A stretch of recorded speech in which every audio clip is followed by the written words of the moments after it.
तो 23 मार्च की घटना में जब शाम को उसको बताया, जब जेल वार्डन ने जाके उसको बताया कि फांसी का वक्त आ गया और आप तैयार हो जाएं, तो भगत सिंह जो वहां से निकल रहा है वो बहुत ज़्यादा हीरोइक है। भगत सिंह फांसी के कपड़े डालने के बाद जब वहां से निकलता है अपनी कोठरी से, तो वो पूरे रास्ते चलते हुए जो है उस गीत को गुनगुनाता है बड़ी ऊंचे आवाज में, जो कि अपनी किशोरावस्था से उगाता था। मेरा रंग दे बसंती चोला, माए रंग दे बसंती चोला। तो एक क्रांतिकारी फांसी पर चढ़ने जा रहा है और फांसी पर चढ़ते हुए वो गाना गा रहा है और उसने इंकलाब जिंदाबाद का नारा बड़ी बुलंद आवाज में लगाया और फिर फांसी के तख्ते पे फांसी के फंदे को उसने किस किया, चूमता है फांसी के फंदे को। ये वो क्रांतिकारी है जिसकी उम्र है 23 साल 5 महीने 25 दिन। पर जिस तरह से कल सर ने शुरुआत की एक तरह से गांधी और भगत सिंह को लेकर, तो जो अंदर से वो लौ जगी, वो जो जिज्ञासा जगी, तो हमने फिर ये फैसला किया कि उसी परंपरा को, उसी कड़ी को, उसी विचार को ही आगे बढ़ाएंगे। और सर से हमने फिर कल गुजारिश की और सर आज फिर हमें शहीद आज़म भगत सिंह के बारे में बताने वाले हैं। और भगत सिंह जी का इतना कमाल का किरदार है, वो इतने महत्वपूर्ण व्यक्ति हैं, उनके इतने सारे आयाम हैं कि 3 या 4 दिन में उनको फिर हम कवर करने जा रहे हैं। आज एक पहले आयाम को लेकर बात होगी, और पहला आयाम यानी कि जो रुमानियत है, जो वो गज़ब की चीज़ है, वो जो सबको अपनी ओर आकर्षित करती है, वो जो हीरोइज्म उनके अंदर का है। और उसके बाद के जो बाकी के आयाम हैं उनके ऊपर भी हम आएंगे। तो फिलहाल आइए जल्दी से सर के पास चलते हैं और भगत सिंह के होने को समझते हैं, जानते हैं और अपने अंदर किसी एक अंश में भगत सिंह को धारण करते हैं। आज हम भगत सिंह कैसे बने या क्या परिस्थितियां थी, जो भी प्रश्न उस संदर्भ में आपने पूछा, मैं इसकी थोड़ी बैकग्राउंड के तौर पे जानना चाहूँगा। पहले शहीद आजम भगत सिंह क्रांतिकारी आंदोलन के माध्यम से राष्ट्रीय आंदोलन में अपनी भागीदारी की थी उन्होंने, और बहुत भारी प्रभाव उनका रहा राष्ट्रीय आंदोलन में, स्वतंत्रता संग्राम में। और अपने आप में क्रांतिकारी आंदोलन की पृष्ठभूमि यदि हम देखें तो भगत सिंह उस कड़ी में पहले व्यक्ति नहीं थे। क्रांतिकारी आंदोलन भारत के इतिहास के, आधुनिक इतिहास की तरफ यदि हम देखें, ब्रिटिश राज के विरोध में 19वीं शताब्दी के अंत में इसकी शुरुआत हो गई थी। और एक बहुत लंबी लिस्ट जो है, लंबी कड़ी जो है, हमें इसमें बहुत सारे नाम नज़र आते हैं। जैसे यदि हम 1897 की चर्चा करें तो 1897 में बॉम्बे में दामोदर चापेकर और बालकृष्ण चापेकर ने जो ब्रिटिश ऑफिशियल लेफ्टिनेंट रैंड की जब हत्या की थी, तो वो क्रांतिकारी गतिविधियों के तौर पे पहला एक्शन माना जाता है भारतीय इतिहास में। और उसके बाद खुदीराम बोस, प्रफुल्ला चाकी, मदन लाल ढींगड़ा, राम प्रसाद बिस्मिल और अशफाक उल्ला खान, या दिल्ली कॉन्स्पिरेसी केस जिसको कहा जाता है, उसके जो क्रांतिकारी थे मास्टर अमीर चंद, मास्टर बाल मुकंद, फिर भगत सिंह, राजगुरु, सुखदेव, चंद्रशेखर आज़ाद, उसके साथी सूर्य सेन, और फिर सुभाष चंद्र बोस तक चले जाएं तो एक लंबी लिस्ट हमें नज़र आती है। ये तो मैंने प्रमुख नाम आपसे बताए हैं। इसके अलावा और सैकड़ों नाम हैं। तो सैकड़ों ऐसे क्रांतिकारी हैं जिन्होंने क्रांतिकारी गतिविधियों के माध्यम से राष्ट्रीय आंदोलन को सशक्त किया, और इन क्रांतिकारियों ने ब्रिटिश सत्ता को चुनौती दी और उसकी शक्ति को धीरे धीरे शहने शहने उसकी शक्ति को इन्होंने कमज़ोर कर दिया। और इसी श्रृंखला में एक नाम आता है शहीद आजम भगत सिंह। अब यदि और हम थोड़ा सा ध्यान दें तो स्पष्ट तौर पे भी दिखाई देता है कि बाकी सभी जब नाम लिए जाते हैं तो शहीद शब्द का प्रयोग हम कर रहे हैं, आदरणीय है ये, लेकिन भगत सिंह के साथ हम नाम प्रयोग करते हैं शहीद आजम। तो थोड़ी सी बात यहीं पे वो आ गई। अब आपका प्रश्न सही रूप में मैं ले रहा हूँ कि ये शहीद आजम, फिर ये शहीद आजम कैसे हो गए? तो बाकी सभी तो कहीं ना कहीं थोड़े से अलग भी दिखाई देते हैं। भगत सिंह का जो प्रभाव था, भगत सिंह की जो गतिविधियां थी, और ऐतिहासिक तौर पे आज तक भी लेखा जोखा अगर किया जाए तो क्रांतिकारी आंदोलन और राष्ट्रीय आंदोलन में भगत सिंह का जो प्रभाव था वो दूसरों से कहीं बहुत ज़्यादा अधिक था। चाहे वो राष्ट्र को जागृत करने का मामला था, चाहे वो चेतना को उभारने का था मुद्दा, या ब्रिटिश को चुनौती देने वाली बात थी, या समूचे राष्ट्र को एक राष्ट्र के तौर पे पिरो देने वाली बात थी, सभी तौर पे वो अनोखी एक मिसाल उत्पन्न कर देते हैं, जिसका एक उदाहरण मैं शुरू में भी देना चाहूँगा बैकग्राउंड के तौर पर अभी। तो जैसे यदि हम देखें आज के पाकिस्तान का यदि हम जिक्र करें और 47 से लेकर आज तक देखें, यदि पाकिस्तान के साथ हमारे राजनीतिक संबंध कभी कभी गाए गबाए थोड़ा सा हैं, अदरवाइज वो ठीक से कभी नहीं रहे हैं। सामाजिक तौर पे संबंध भले ही अच्छे रहे हैं, लेकिन ऐसा नहीं होता कि हमारे सामाजिक लीडर्स की या राजनीतिक लीडर्स की जयंती वहाँ मनाई जा रही हो। ये एक एक्सेप्शन, अपवाद हमें नजर आता है भगत सिंह के केस में। ये अपने आप में एक अनोखी बात है, अपने आप में विचारणीय बात है, ये ऐतिहासिक तौर पे बहुत महत्वपूर्ण है। लाहौर में एक एसोसिएशन है जिसका नाम है भगत सिंह मेमोरियल फाउंडेशन। इसके चेयरमैन एक वहाँ के जाने माने वकील हैं इम्तियाज राशिद कुरैशी, और ये काफ़ी वर्षों से है, मुझे सही वर्ष तो ध्यान नहीं है, लेकिन 10 सालों से तो मैं भी लगभग इसको देख रहा हूँ। और ये प्रतिवर्ष भगत सिंह का जो जन्मदिन है 28 सितंबर का, और उसका जो मार्टिरडम डे 23 मार्च को, ये वहाँ पे मनाते हैं बड़ी धूमधाम से, और काफ़ी भारी संख्या में लोग इकट्ठे होते हैं। भगत सिंह का जन्म जब हुआ था वो आज के समय पाकिस्तान में हो जगह, उसका गांव का नाम था बंगे, चक 105, डिस्ट्रिक्ट लायलपुर, आजकल इस डिस्ट्रिक्ट को फैसलाबाद कहा जाता है। तो प्रतिवर्ष ये उस गांव में और वहाँ स्कूल में, भगत सिंह ने पहली 4 क्लासेस अपनी उस स्कूल में पढ़े हैं, वो गाँव के स्कूल में। तो उस स्कूल में जो है ये आज भी प्रतिवर्ष उसका जन्मदिन मनाया जाता है बड़ी धूमधाम से। और इसी तरह से लाहौर में, सेंट्रल जौर लाहौर में, जहाँ भगत सिंह और उसके साथियों को फांसी हुई थी, वो बाद में जेल जो है वो गिरा दी गई है, उसमें नए जो है तरह की बिल्डिंग बना दी गई है। तो आजकल एक चौक है, उस चौक का नाम है शहदाम चौक। तो ये जो भगत सिंह फाउंडेशन है ये पिछले कई सालों से संघर्ष कर रहा है, और इनकी डिमांड है कि उसका नाम भगत सिंह चौक किया जाए। तो एक बार म्यूनिसिपल कॉरपोरेशन लाहौर ने उसका नाम बदल भी दिया था, लेकिन पाकिस्तान में कट्टरपंथी भी बहुत है, तो कट्टरपंथी विरोध करते हैं बहुत ज़्यादा इसका, वापस से नाम उसका शहदाम चौक हो गया। और कई बार कट्टरपंथियों ने इन पे हमले भी किए हैं, लेकिन उसके बावजूद भी ये लोग हटते नहीं हैं। सैकड़ों की संख्या में ये 23 मार्च, प्रतिवर्ष 23 मार्च को लाहौर के उस चौक पे श्रद्धांजलि देते हैं, और भगत सिंह के श्रद्धांजलि देते हुए उसके जो वो शेर जो भगत सिंह बोलते थे या जिस तरह के गुनगुनाते थे गाने, वो उन गानों को गुनगुनाते हैं। तो भगत सिंह की शख्सियत क्या है ये इससे पता लगता है कि उस पाकिस्तान में भी भगत सिंह को सेलिब्रेट किया जाता है जहाँ और किसी को सेलिब्रेट नहीं किया जाता है। तो भगत सिंह जो है ये शहीद आजम है। अब प्रश्न ये आ गया कि ये शहीद आजम कैसे हो गए। हम दूसरों के प्रति भी नतमस्तक हैं, सभी के प्रति, चाहे वो वी.डी. सावरकर हैं, चाहे वो लाला हरदयाल हैं या सुखदेव हैं, सभी नतमस्तक हैं हम। लेकिन इसके कुछ अलग तरह के इश्यूज हैं, अलग तरह के एस्पेक्ट्स हैं जो भगत सिंह को शहीद आजम बना देते हैं। तो इस संदर्भ में मैं 3 विषय रखना चाहूँगा, या 3 अलग अलग एस्पेक्ट मैं आपके सामने, या अपने जो आज सुनने वाले हैं, देखने वाले हैं, उनके सामने जो है ये 3 अलग एस्पेक्ट इससे संबंधित मैं बताना चाहूँगा। जिसमें पहला एस्पेक्ट जो मेरी समझ से आ रहा है, जो डॉक्यूमेंट्स देखे हैं जिसके आधार पे है, वो है कि भगत सिंह एक बड़े ही नीडर, निर्भीक, साहसी और रोमांचकारी क्रांतिकारी थे। ये पहली बात मुझे नजर आती है उनमें, शहीद आजम एकदम नीडर, बेखौफ, वो बहुत रोमांचकारी है। दूसरा इशू, भगत सिंह बहुत उच्च श्रेणी के बुद्धिजीवी थे, हाई लेवल और इंटेलेक्चुअल, और क्रांतिकारी आंदोलन के वो सबसे बड़े विचारक थे, सबसे बड़े विचारक थे जिन्होंने भारतीय राष्ट्रवाद को सशक्त किया। ये दूसरी बात। और तीसरी बात, भगत सिंह का मानवतावाद। भगत सिंह का मानवतावाद, भगत सिंह का मानव जाति के प्रति, मानव के प्रति जो प्यार था ना, वो अद्वितीय है, अनपैरेलल, उसका मुकाबला नहीं है। ये तीसरी बात भी बहुत महत्वपूर्ण है।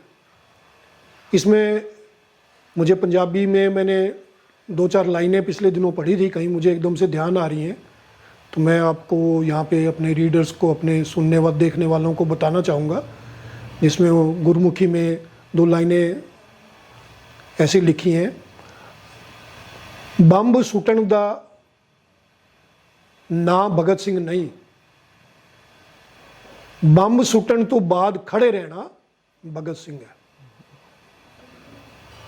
ਬੰਬ ਨਾਲ ਕਿਸੇ ਨੂੰ ਮਾਰ ਦੇਣਾ ਭਗਤ ਸਿੰਘ ਨਹੀਂ, ਵਿਚਾਰਾਂ ਦਾ ਨਾਲ ਹੱਲਾ बोल देना भगत सिंह है। तो भगत सिंह जो है उसका मानवता के प्रति जो प्यार है वो अद्वितीय है, जो उसको शहीद आजम बना देता है। अब इन तीनों एस्पेक्ट्स को बारी बारी से हम करेंगे थोड़ा सा। आज हम पहले एस्पेक्ट को लेते हैं। भगत सिंह एक निर्भीक, निडर, साहसी, रोमांचकारी क्रांतिकारी है। शहीद आजम भगत सिंह की जो एक्टिविटीज़ हैं क्रांतिकारी, वो बड़ी रोमांटिक हैं, हीरोइक हैं, बहुत ज़्यादा, बहुत अधिक हीरोइक हैं। जैसे राष्ट्रीय स्तर पे जब क्रांतिकारी आंदोलन इन्होंने संगठित कर लिया और उसके बाद कुछ घटनाओं को अंजाम दिया गया, तो उनको क्रांतिकारी आंदोलन में घटनाएं जब इस तरह की जाती थी तो उसको एक्शन शब्द प्रयोग किया जाता था।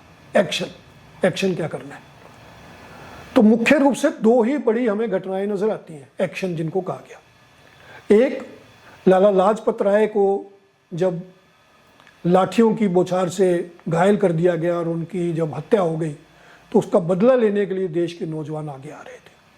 तो तब ये तय किया गया कि उस व्यक्ति को, उस पुलिस अफसर को मारा जाए। सैंडर्स, जेपी सैंडर्स की हत्या की गई दिसंबर 1928 लाहौर में।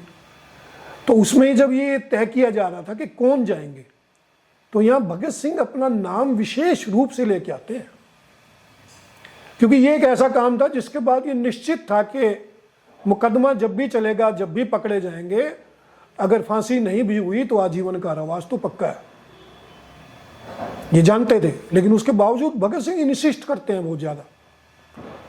राजगुरु हैं उसमें, भगत सिंह हैं उसमें हिस्सा लेने वालों में,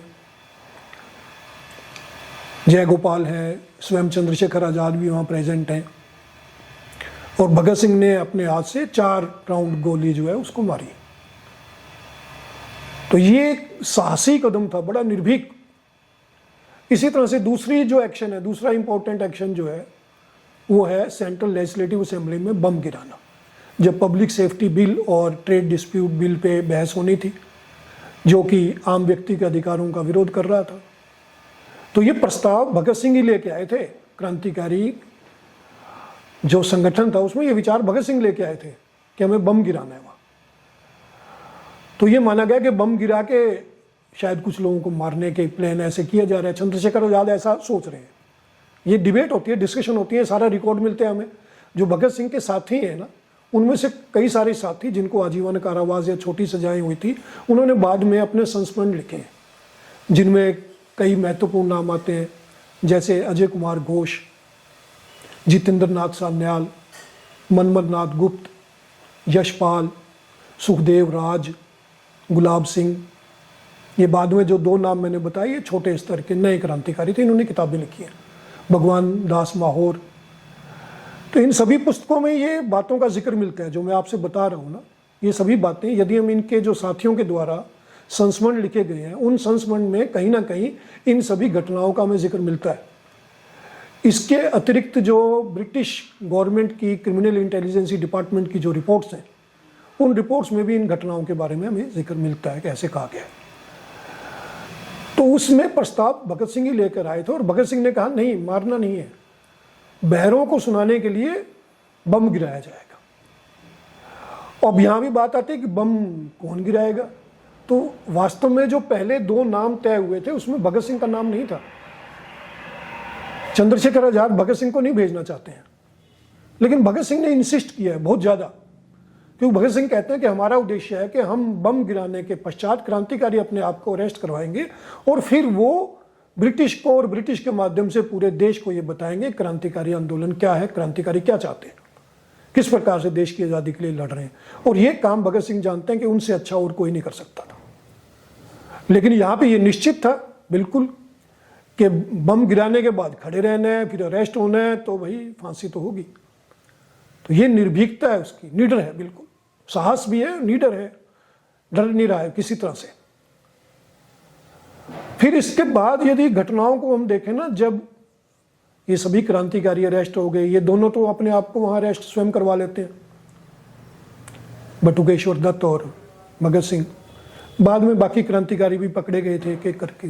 मुकदमा चला, दो मुकदमे थे, एक तो सैंडर्स हत्याकांड का मुकदमा और दूसरा जिसको लाहौर कॉन्स्पिरेसी केस, ब्रिटिश जो है इसको कॉन्स्पिरेसी केस कहते थे।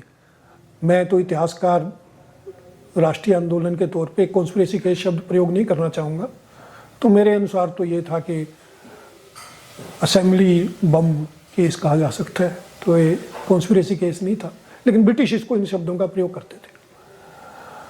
तो मुकदमा जब चलता है तो साधारणतः आप सभी लोग जो मेरे सुनने वाले हैं, देखने वाले हैं, ये जानते होंगे कि मुकदमे के दौरान क्रांतिकारियों ने हंगर स्ट्राइक की थी। अब ये हंगर स्ट्राइक का फैसला भी भगत सिंह का था, और हंगर स्ट्राइक कोई आसान काम नहीं है, इसके लिए बड़ी हिम्मत की जरूरत है, साहस की जरूरत है, क्योंकि हंगर स्ट्राइक के माध्यम से अपनी बात को आपने मनाना है। ये देश की आज़ादी के साथ संबंधित है, सीधा सीधा अधिकारों से संबंधित है।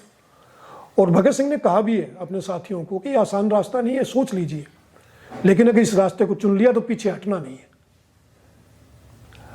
और फिर जेल के इस समय के दौरान जिस तरह से मुकदमे की टैक्टिक बनाई गई, जिस बड़े हंसी वाले माहौल में, एक कभी चुटकुले सुना के और कभी गाना गा रहे हैं, कभी शेरो शायरी कर रहे हैं। भगत सिंह कोर्ट में जब जाते थे तो बाकायदा राम प्रसाद बिस्मिल के जो है शेर जो है लगातार ये बोलते थे। अब मुकदमा हो रहा है और वहाँ एक क्रांतिकारी आ रहा है जिसके खिलाफ मुकदमा चल रहा है, उसको फांसी की सजा हो रही है और वो गाना गुनगुना रहा है वहाँ पे। कभी वो शेर बोल रहा है, सरफरोशी की तमन्ना अब हमारे दिल में है, उसको एड्रेस कर रहा है। इसी तरह से मेरा रंग दे बसंती चोला, माय रंग दे बसंती चोला, मतलब he was facing the trial with an all pleasantness. बड़े मतलब बहुत ही निर्भीक है, बहुत ही साहस है उसमें।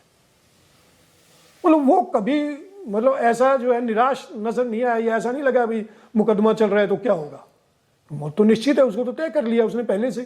वो बताता है कि मेरी तो दुल्हन जो है वो मौत है, आज़ादी है वो तो ये जो उसके रोमांचकारी जो इस तरह की इवेंट्स हैं, उसकी लाइफ, उसका जो तरीका है, ये उसको शहीद आजम की श्रेणी की तरफ लेके जा रहा है। इसी तरह से यदि आप देखें तो मुकदमे के दौरान ये बात बार बार आती है, लाहौर के कुछ वकील ये बताते हैं कि पिटीशन की जाए, बचाने की कोशिश की जाए। भगत सिंह ने हालांकि अपनी प्लीड किया, लेकिन भगत सिंह बताते हैं कि फांसी से बचने के लिए या सजा से बचने के लिए नहीं कर रहे हैं कंटेस्ट। वो ये कंटेस्ट इसलिए कर रहे हैं ताकि पूरे समूचे भारत को ये बता सकें कि राष्ट्रवादी प्रवृत्तियां, क्रांतिकारी आंदोलन क्या है, कैसे देश की आज़ादी के लिए लड़ रहे हो। और दूसरी बात, ब्रिटिश का जो सिस्टम है उसको चुनौती दे सकें, उसको एक्सपोज कर सकें, उसकी जो कमजोरियां हैं, उसकी जो अनैतिकता है, उसकी जो अनार्ची है, उसका जो अनकॉन्स्टिट्यूशनल, अनडेमोक्रेटिक या अनह्यूमन जो है उसका सिस्टम है, जिसको ये कहा गया कि वो पूंजीपति है, साम्राज्यवादी है, तो उसको वो एक्सपोजर कर सके, इसलिए कर रहा है वो सारा कुछ। लेकिन जिस तरीके से कर रहा है वो अपने आप में बहुत ज़्यादा हीरोइक था। फांसी की सज़ा निश्चित हो गई है और फांसी की सज़ा तो अक्टूबर में घोषणा हो गई, 7 अक्टूबर 1930 को, और अक्टूबर के महीने में डेट भी निश्चित हो गई थी। 24 मार्च 1931 को फांसी होगी, ये ब्रिटिश गवर्नमेंट ने डिसाइड कर दिया था। लेकिन 17 मार्च और 1931 को ब्रिटिश गवर्नमेंट ने ये तय कर दिया कि फांसी 24 मार्च को नहीं 23 को होगी। ये 17 को डिसीजन हुआ था। अब ये क्यों हुआ? अक्टूबर 1923 से लेके और 17 मार्च तक ऐसा क्या हो गया? ये भगत सिंह की चुनौती थी, क्योंकि जिस रोमांचकारी तरीके से वो अपनी सजा के दौरान जो एक्शन वो कर रहा था, उसके कारण से क्रांतिकारी आंदोलन और खुद भगत सिंह इतना पॉपुलर हो जाता है कि ब्रिटिश को खतरा नजर आता है, ब्रिटिश को उससे बहुत डर लग रहा है। इस कारण से ब्रिटिश ने 17 मार्च को यह तय किया कि फांसी 23 मार्च को दे दो, क्योंकि दो बातें थी। नंबर एक तो फांसी देना बहुत जरूरी है, फांसी से छोड़ेंगे नहीं, और दूसरा ये हो सकता है कि 24 मार्च को तो बवाल हो जाए, आंदोलन हो जाए, फांसी ना दे सके। तो यहां पे भी साबित होता है कि किस प्रकार से वो हीरोइक एक्शन कर रहा था भगत सिंह, कि ब्रिटिश भी अपने आप को खतरे में महसूस करता है। फिर 23 मार्च की घटना का यदि हम जिक्र करें तो 23 मार्च की घटना में जब शाम को उसको बताया, जब जेल वार्डन ने जाके उसको बताया कि फांसी का वक्त आ गया और आप तैयार हो जाएं, तो भगत सिंह जब वहाँ से निकल रहा है वो बहुत ज़्यादा हीरोइक है। भगत सिंह फांसी के कपड़े डालने के बाद जब वहाँ से निकलता है अपनी कोठरी से, तो वो पूरे रास्ते चलते हुए जो है उस गीत को गुनगुनाता है बड़ी ऊंचे आवाज में, जो कि अपनी किशोरावस्था से उगाता था। मेरा रंग दे बसंती चोला, माए रंग दे बसंती चोला। तो एक क्रांतिकारी फांसी पे चढ़ने जा रहा है और फांसी पे चढ़ते हुए वो गाना गा रहा है, और उसने इंकलाब जिंदाबाद का नारा बड़ी बुलंद आवाज में लगाया, और फिर फांसी के तख्ते पे फांसी के फंदे को उसने किस किया, चूमता है फांसी के फंदे को। ये वो क्रांतिकारी है जिसकी उम्र है 23 साल 5 महीने 25 दिन। तो ये जो टोटल उसकी हीरोइक एक्टिविटीज हैं, उसका जो रोमांस विद लाइफ है और डेडिकेशन टू द देश, उसने बता दिया कि देश से बड़ा कुछ नहीं है। मेरा शरीर जो है वो देश के लिए है, मेरी आत्मा देश के लिए है, मेरा जो कुछ भी है वो देश के लिए है। फांसी तो लगा दिया आपने 7:30 पे। अब फांसी के बाद जो डेड बॉडीज हैं वो परिवार को दी जाती हैं पोस्टमार्टम और उसके करने के पश्चात। तो ये देना ही नहीं चाहते, यानी डर उसके मरने के बाद भी है कि उसकी डेड बॉडीज दे दी जाएंगी तो शायद उसमें भी कितना बड़ा जुलूस हो जाए, हंगामा हो जाए और ब्रिटिश राज के लिए मुश्किल हो जाए संभालना। इसीलिए तो शाम को फांसी दे दी। तो शाम को जेल की दीवार पीछे वाली साइड में देर की दीवार को तोड़ा गया और वहां से डेड बॉडीज को निकाल दिया गया, और वहां से निकालने के पश्चात रावी नदी के किनारे वहां से थोड़ा दूर, लाहौर से दूर फिरोजपुर की साइड में लेके आ जाते हैं। हुसैनी वाला जगह का नाम जो है, जो आज भी, वो पहले पाकिस्तान में चली गई थी जगह, ये जब 1947 में हमारी बाउंड्री बनी थी तो ये जगह पाकिस्तान चली गई थी, और बाद में भारत सरकार ने वो कुछ थोड़ी सी और जगह दे के वो वापस हुसैनी वाला ले लिया था। हुसैनी वाला 47 में हमारे पास नहीं था। तो वहाँ पे जाके क्रिमेशन भी ठीक तरह से नहीं किया है, मतलब उनके ऊपर जो है मिट्टी का तेल छिड़का गया, ये गीली लकड़ियाँ डाल के जल्दी जल्दी से। और ऐसा क्यों कर रहे हैं वो? क्योंकि ये बाहर बात पहुँच गई थी जेल से बाहर, और लोग वहाँ से चलना शुरू हो चुके हैं, जो भी उनको साधन मिला जो भी तरीके से वो भी पहुँच रहे हैं फिरोजपुर। और ये लगभग आधा उन्होंने अपना संस्कार किया था और भारी संख्या में लोग जो है पहुँच गए थे वहाँ पर। तो अंतिम क्षणों की जब हम बात करते हैं तो उसमें दोनों बातें आ रही हैं कि भगत सिंह की निर्भीकता, भगत सिंह का जो उसका हीरोइज्म है, उसके साथ साथ ब्रिटिश को क्या खतरा हो रहा है ये भी हमें यहाँ पे नजर आ रहा है। और वो ब्रिटिश सही कह रहा था कि आप देखेंगे रात के अंधेरे में, रात हो चुकी है, आधी रात है, मिडनाइट आई है, ये ब्रिटिश इंटेलिजेंस रिपोर्ट में ही मिलते हैं हमें। ब्रिटिश की CID रिपोर्ट्स, ब्रिटिश बना ही बहुत अत्याचारी उसका शासन रहा या शोषणकारी था और साम्राज्यवादी प्रवृत्तियां थी जिसके खिलाफ हमने संघर्ष किया। और लेकिन जो इनका पुलिस सिस्टम था, उसकी जो रिपोर्ट थी वो सही होती थी। तो ब्रिटिश की CID रिपोर्ट पे विश्वास किया जा सकता है, हालांकि लिखता ब्रिटिश उसको अपने तरीके से था। ब्रिटिश तो अपने आप को सही साबित करने के लिए इस तरीके से बताता था उसको। तो ब्रिटिश के CID रिपोर्ट ही बताती हैं, क्रिमिनल इंटेलिजेंसी रिपोर्ट से बताती हैं कि मिडनाइट को ही लोग हजारों की संख्या में वहां पहुंच गए थे।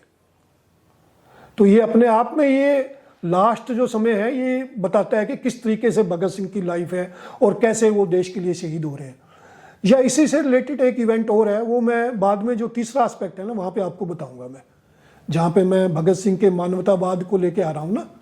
एक इवेंट और है बहुत महत्वपूर्ण है, जो कि कम इतिहास में लिखी गई है या इतिहासकारों ने उस पर ज़्यादा ध्यान नहीं दिया और आम जनता तक भी शायद वो बात नहीं है, वो मैं बताऊँगा। वो भी आखिरी दिन के साथ संबंधित घटना है जो बहुत रोमांचकारी भी है और अपने आप में वो उसके मानवतावादी पक्ष को भी जो है वो साबित करती है।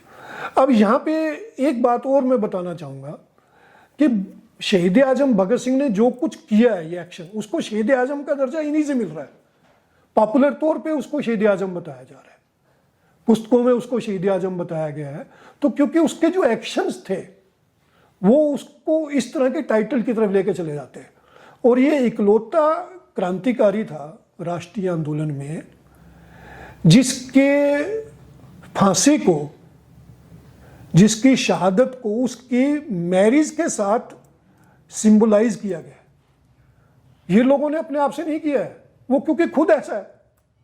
भगत सिंह खुद ये बताता था, जब उसकी मदर ने कहा कि भी उसके पिता ने शादी, उसकी जो एंगेजमेंट तय की है, मदर बताती है कि शादी रिश्ता करना है, तो उसने कहा माँ से, नहीं, मेरा रिश्ता तो आज़ादी है और मौत है, मेरा रिश्ता तो, मेरी दुल्हन तो वो है। तो वो भगत सिंह के जो एक्शन है उसके कारण से इकलौता क्रांतिकारी हमें नजर आता है, ये जिसकी शहादत को, जिसकी फांसी को उसकी शादी के साथ सिंबलाइज किया गया है।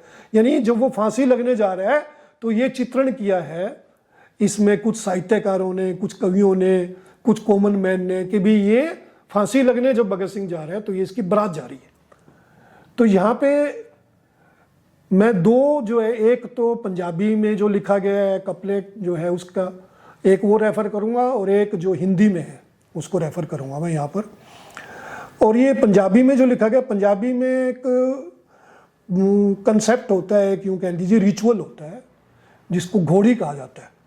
तो जो पंजाबी कल्चर के लोग हैं वो तो समझ जाएंगे इसको अच्छी तरह से, लेकिन मैं थोड़ा एक्सप्लेन कर देता हूँ, बाकी सभी देखने वाले भी इसको ठीक तरह से समझ पाए।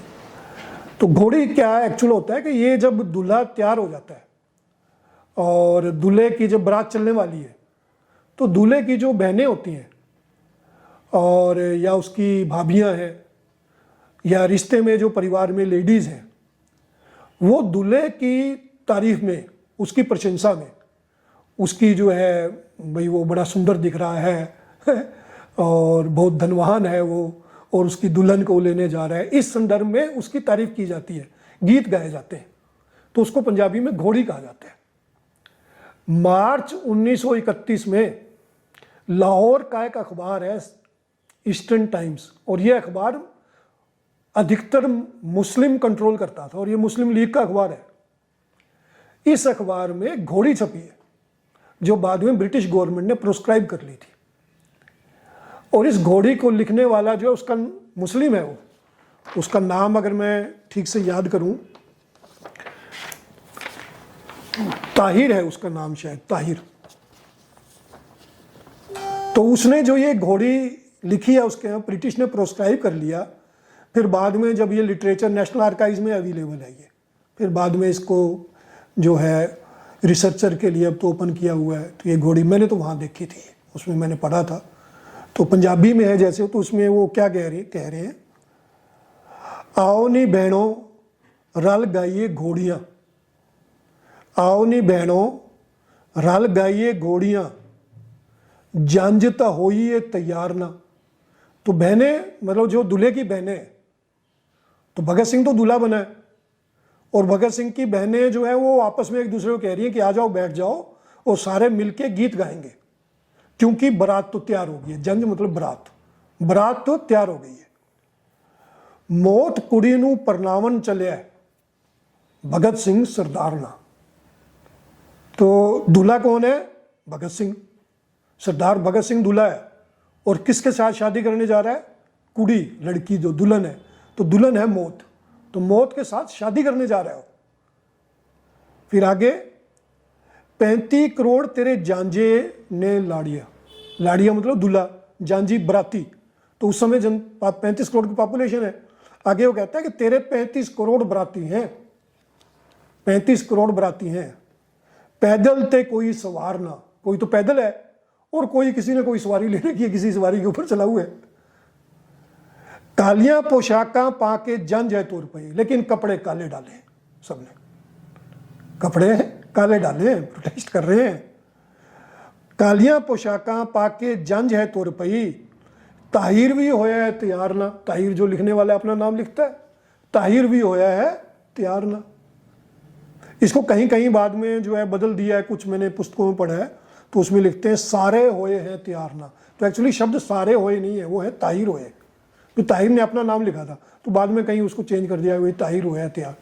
दूसरी नज़म उर्दू की है, ये अवध पंच अखबार है, ये उस समय यूनाइटेड प्रोविंस का है। तो इसमें अप्रैल 1931 में ये छपी है, डेट सही नहीं है इसमें क्योंकि उसमें 15 दिन की रिपोर्ट्स होती हैं। ये भी प्रोस्क्राइब ब्रिटिश ने इसको जब्त कर लिया था और बाद में अभी आर्काइव्स में अवेलेबल है। तो यहाँ भी बता रहे हैं कि भगत सिंह, जैसे मैंने बताया ना कि वो हीरोइक है, उसका एक्शन, शहीद आजम कैसे हो रहा है, हीरोइक है बिल्कुल। तो इसमें वो लिखता है अवध पंच में ये, मर्दे मैदान चल दिया सरदार 23 मार्च को। 23 के बाद अप्रैल में लिखी है ना, क्योंकि फांसी पहले तो 24 को होनी थी, हो गई 23 को, तो उसने लिखा है 23 मार्च। मर्दे मैदान चल दिया सरदार 23 मार्च को, आसमान ने एक तूफान बर्पा कर दिया 23 मार्च को। बन गई फांसी गले का हार 23 मार्च को। बन गई फांसी गले का हार, बात लगभग वही कह रहा है, वो पंजाबी में उसको बता रहा है, ये उसमें हिंदी में बता रहा है। बन गई फांसी गले का हार 23 मार्च को, हंसते हंसते जान देते देख कर इन्हें, हंसते हंसते जान देते देख कर इन्हें, पस्त हिम्मत हो गई सरकार की 23 मार्च को। तो वही जो आपने प्रश्न किया था ना कि और बताएं 23 मार्च की, तो वो बता रहे हैं पस्त हो गई हिम्मत सरकार की, पस्त हो जाती है बिल्कुल ही, इसलिए 23 को दे रहे हो। तो भगत सिंह शहीद आजम अपनी जो एक्शंस है, उसकी जो हीरोइक एक्टिविटीज हैं, नीडर साहस जो है उसमें, देश के लिए जो बलिदान का जज्बा है उसमें, वो कहीं बहुत ज्यादा है, बहुत अधिक है। उस कारण से वो शहीद आजम की श्रेणी में पहुंच जाता है, और इसीलिए उसके बाद, उसकी शहादत के बाद इस तरह की नज़म या इस तरह की घोड़ियां जो है वो लिखी जाती हैं।